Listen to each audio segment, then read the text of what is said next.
আসসালামু আলাইকুম। আমি Mohammad Ibrahim Howlader, advocate, Bangladesh supreme court. আজকে অত্যন্ত গুরুত্বপূর্ণ একটি বিষয় নিয়ে আলোচনা করব। সেটা হলো, ছোটবেলায় যদি মা মারা যায় তাহলে নানা বাড়ির সম্পত্তি পাবো কিনা। অনেকেই জানতে চাচ্ছেন যে ছোটবেলায় মা মারা গেছে, এখন কি নানা বাড়ির সম্পত্তি পাবো কিনা। আবার অনেকে জানতে চাচ্ছেন যে নানার আগে মা মারা গেছে, এখন কি নানা বাড়ির সম্পত্তি পাবো কিনা। আসলে এই সমস্যাটা আমাদের দেশের অনেক ঘরেই রয়েছে, যে ছোটবেলায় মা মারা গেলে কিংবা আহ, নানার আগে মা মারা গেলে তাদের সম্পত্তি পায় না, তাদের সম্পত্তির নানান সমস্যা সৃষ্টি হয়।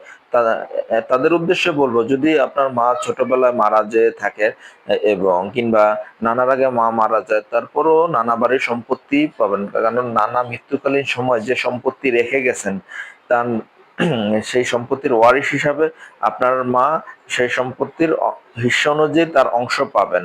অর্থাৎ উনি যে যে যে সম্পত্তিগুলি রেখেছে, তার প্রতিটা দাগে, প্রতিটা খতিয়ানে সে তার হিস্সা অনুযায়ী অংশ পাবেন, অন্যান্য অংশীদারদের মতোই।